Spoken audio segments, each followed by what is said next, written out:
Orang bisa ke sana karena ada tulisannya, ada WA-nya, ada alamatnya. Kemudian ketika Anda bisa Fathul Qorib, tidak ada tulisannya. Harusnya Anda juga nulis ahli Fathul Qorib, ahli Fathul Mu'in, nah, atau ahli Jaljalut, tulis saja.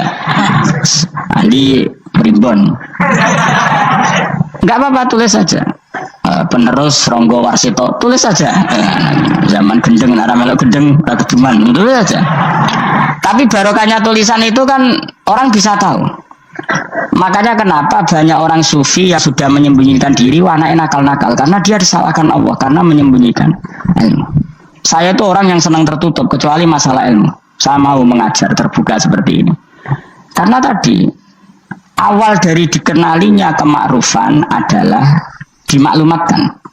Awal dari dikenalinya keburukan juga karena dimaklumatkan. Betapa celakanya kalau kemungkaran dimaklumatkan, sementara kebenaran tidak dimaklumatkan.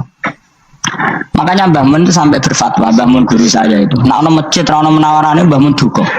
Masjid kok ono menarane, wajib ono. Dulu saya iskal, kenapa menara jadi wajib? Tapi setelah saya tambah angan-angan, secara fikih jelas tidak wajib. Tapi coba bayangkan, misalnya ada bar, lampunya tinggi, orang dari jauh tahu itu bar, sehingga kalau mau maksiat misalnya ingin ke sana. Sekarang misalnya masjid gak ada menara, ada orang ingin sholat, ono masjid tahu orang. Ini baru kayak ada menaranya kan. Intinya semua kebaikan itu harus dimanarohkan. Makanya manaroh itu dari kata nur, dimenarakan, dari kata nur, dari kata dicahayakan, dimaklumatkan. Sehingga mulai dulu lama itu meskipun humul itu menyembunyikan diri. Tapi kalau masalah ilmu mereka membuka diri. Ya coba kalau misalnya ngaji seperti saya ini, saya tidak terang-terangan jadi orang alim. Sebetulnya nggak baik. Kalau kamu ujub, sombong, aku orang alim itu tidak baik. Tapi kalau kita kan tidak, karena ujub tadi, harus memaklumatkan. Coba berapa bapak-bapak yang tertolong nyari bidan ketika istrinya hamil. Gara-gara tulisan, karena yang nolong itu bidan. Ya kan? Dokter gigi. Atau kalau nggak dokter, ya ahli gigi. Ahli gigi itu yang dipasang tanpa medis ini. Nggak, kamu menjadi tahu karena apa coba? Tulisan. Tapi kenapa kebaikan tidak seperti itu? Harusnya sampean itu tulis saja. Misalnya sampean nggak alim saja, maklar orang alim. Siap menyalurkan ke tempat-tempat orang alim. Coba TKI tenaga kerja itu, mereka tahu Korea, Hongkong karena tulisan penyalur tenaga kerja. Tulis saja rumah kamu penyalur ke orang alim. Nanti antar kebeduan. Kalau ada orang tanya, maksudnya gimana? Kalau butuh orang alim, tak antarkan. Oh, itu kalau se-Indonesia, itu luar biasa. Jadi yang ngajinya dulu Fathul Qorib sampai bab sholat itu saja ahli Fathul Qorib sampai bab sholat. Tulis saja dalam kurung pemahaman pas-pasan. Lo coba dokter itu kan fair.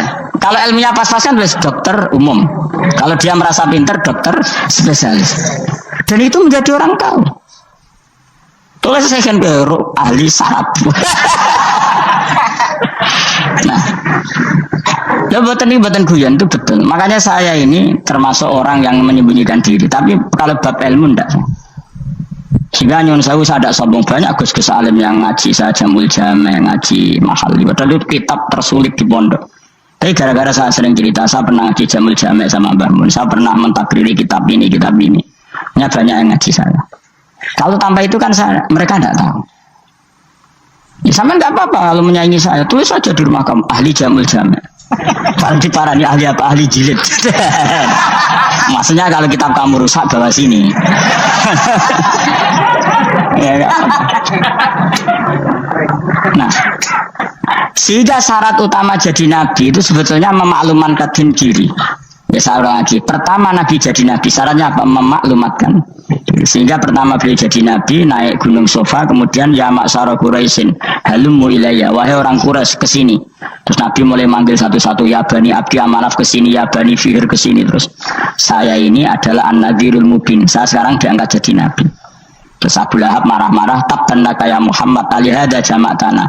Muhammad, kamu itu orang sial, kita enak-enakan tidur gara-gara kamu manggil kita datang, ternyata hanya untuk urusan seperti ini. Makanya terus ada tabat yada abi labi watab. Tapi yang iman kemudian tanya, Muhammad, kalau kamu setelah jadi nabi misinya apa? Saya diutus Allah untuk kamu menyembah Allah, tidak boleh menyekutukan Allah memerintahkan kamu afaf itu meninggalkan zina, meninggalkan maling gini-gini. Coba kalau Nabi tidak memaklumatkan diri, jadi Nabi seklunak-klunus, ketemu wong monggo nggih. Jadi temu dia nggih. Sing ngerti nak Nabi ku sapa sih?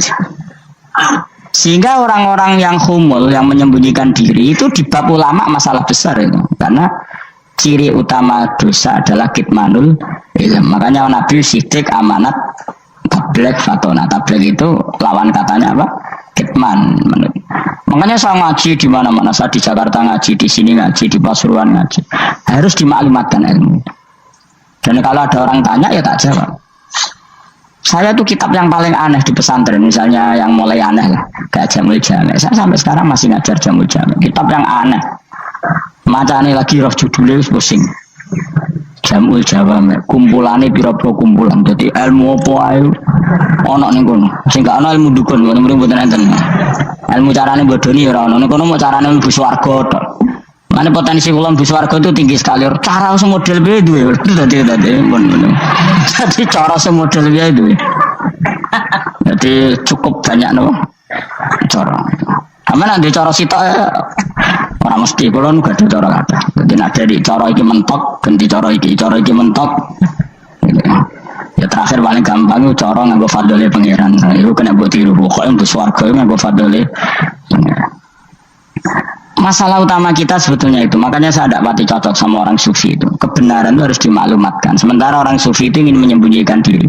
Itu kalau untuk yang alim itu tidak bagus. Wong kita saja tahu itu dokter atau bidan karena tulisan. Ini bidan, ini dokter.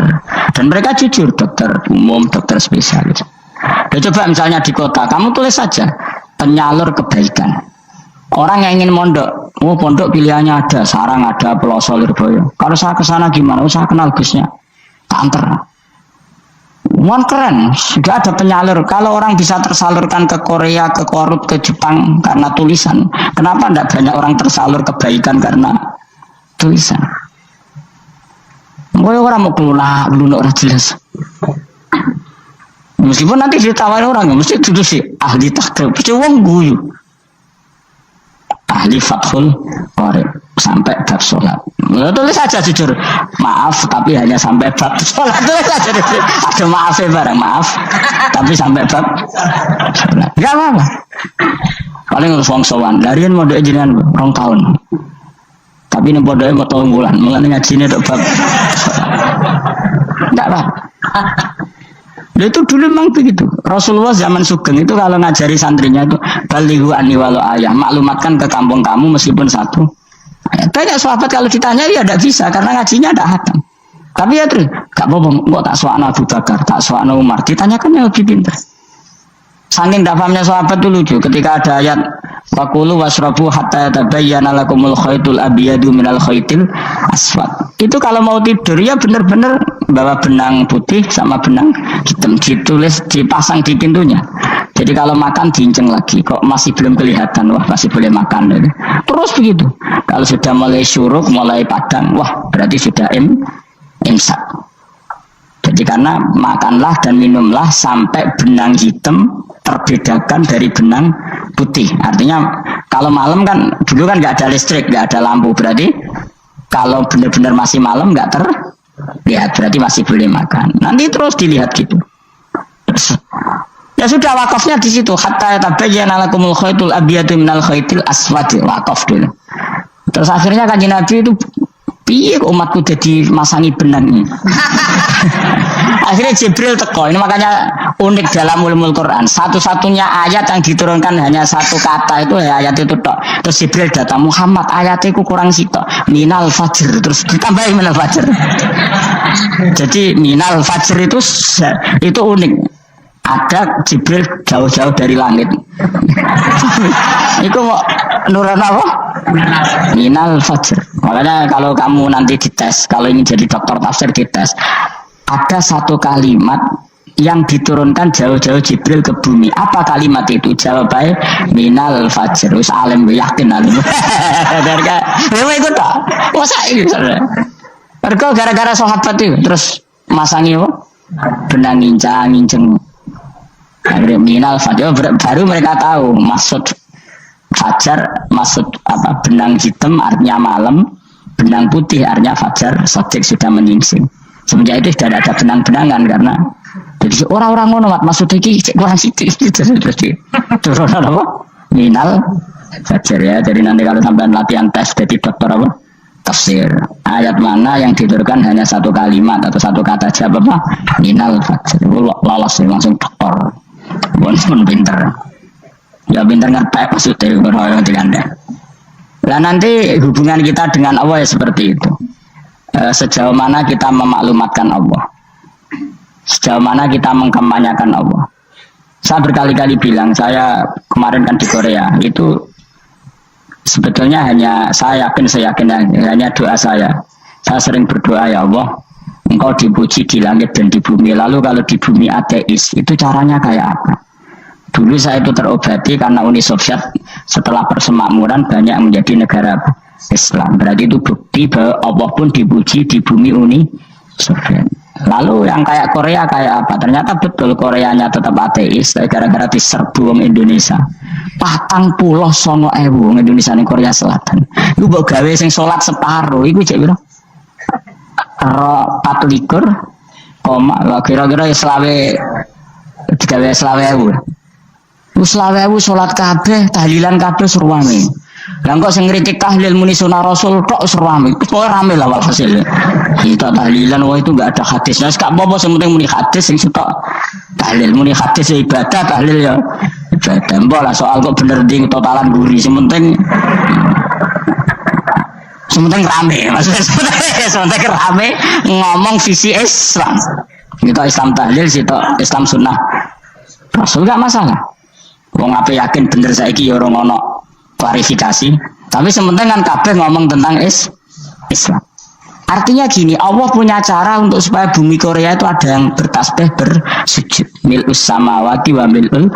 Allah tidak kurang cara. Golek wong kedonyan ditawarik ke sana demi uang, bareng wis ning kono dielingno pangeran.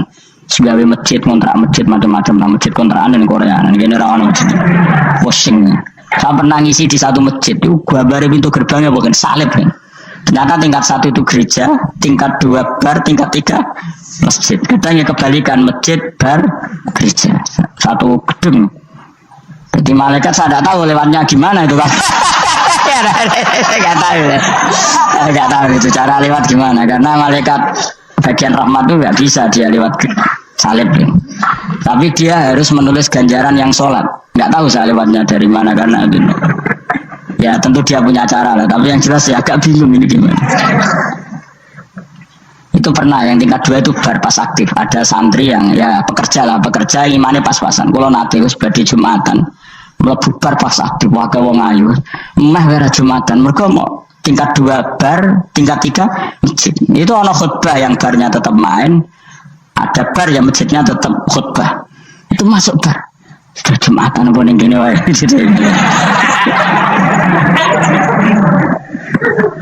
Akhirnya ya di situ beberapa menit terus ada komat Jumatan. Dosa ta Gus ini. Ya aku punya. Ya sekalian Jumatan wae apik. Wong sedhi dilakoni kok takok dosa ta Gus. Ora imus kadung lakoni kok takok. Artinya gini, Allah punya cara untuk menyebarkan Islam di Korea. Sama seperti Allah punya cara untuk menyebarkan Islam apa di Indonesia. Dulu orang Gujarat Punjab ya sejarah ini menurut saya ya tetap sebagiannya benar. Meskipun tidak seluruhnya benarnya sejarah Islam masuk Indonesia rata-rata orang kan nulis pedagang Gujarat India ke Indonesia dagang karena mereka mukmin akhirnya juga menyebarkan apa Islam. Itu jelas nyata. Meskipun tidak semuanya seperti itu karena ada yang dibawa Yusuf Baros itu yang muridnya Sayyidina Ali. Terus juga ada yang dibawa beberapa habaib dari Yaman langsung ke Indonesia kayak yang di daerah Tuban itu kan langsung habib-habib dari Samarkand langsung ke mana Tuban. Makanya saya bilang sejarah itu semuanya benar karena memang variasi masuknya Islam di Indonesia itu banyak. Jadi itu nggak masalah. Sampai niru sing kedunyan mawon sing luwih gampang kenapa? Belum kayak Jakarta itu kan kota kayak gitu, baru kayak wong kedonyan orang ke Jakarta semua. Gara-gara tahu mondok pedutan tadi ahli Fathul Qorib tadi yang sampai bab sholat terus bikin masjid. Iku coba takoki faraid terang ora iso. Pemene takoki muamalah terang ora iso, tapi nak trimo carane sholat sing batal apa ngentut roh. Ilmune roh nang nganti bab iku jek roh. Sing batal sholat apa jek roh ngentut nyekel wong wedok jek roh. Tapi bocah aja takoki sing detail apa? Cara mengenali kiblat dengan hisab ya marosdil kiblat itu serang arah iso atau nganggo komputer itu nganggo jam nganggo kompas padahal ono ilmu nih ya marosdil apa kiblat di bulan tertentu hari tertentu itu nanti matahari tepat di atas Ka'bah serang arah iso nak dong itu serang arah iso. Ya saya ulang lagi ya, jadi kesalahan kita adalah kebenaran itu kita sembunyikan. Padahal awal dikenalnya Islam itu lewat i'lam, fasda bima tu'maru. Kebenaran harus dimaklumat.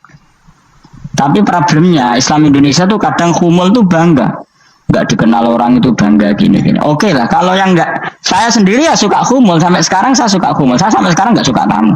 Bukan karena benci tamu, ribet. Maksud saya kalau sowan kiai yang ngaji saja, rasa sowan, ribet. Ya lucu kan, seneng Gus Bak jare wong alim. Terus senenge mau sowan tok ngaji ra gelem piye kabeh. Wong kok aneh. Iku berarti kalau karo ke seneng dokter, konsultasi obat ra gelem tapi ngajak jagungan. Dok, jenengan tiyang pundi? Jenengan manggen dalem mriki mulai tahun pinten? Lah ya kowe takok dokter kemalan. Mesti nek kowe takok laram apa, obate apa kok malah kenalan. Pindah Jogja tahun pinten, Dok? Dan jenengan kawin mriki tahun pinten? Lha jare Gus Bae wong alim kok sowan ngono. Jenengan kelahiran tahun pinten, Gus? Zaman dinosaurus. Wong alim kok takoki lahire ku piye karepe? Sesuk tak takok pisan matiku kapan to. Coba betapa naifnya kita kalau kita suka dokter, terus kemudian kamu takok dok kelahiran tahun pinten jenengan? Aneh kan? Nak kowe seneng dokter mergo mau konsultasi berobat ya ngomong saja apa yang kamu butuhkan. Aku seneng wong alim yang ngaji titik. Nah, kowe misalnya seneng artis, ndelok konser artisnya takok kelahiran tahun piro. Gak penting artis ayu buat delok seneng wis sudah gitu aja. Wong alim yang ngono ngaji seneng. Yang kadang wong Jawa lucu, seneng wong alim sowan terus takok-takok.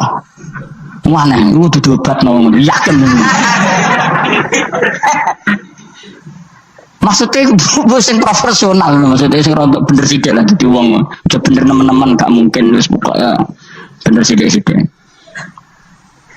Makanya kemarin ngaji apa Nasoihul Ibad yang gitu, mujalah satu ulama artinya apa? Fi majlisil ilm ketika ngaji. Ora kok mujalah satu ulama udah bersowan matekno wong ini tetu.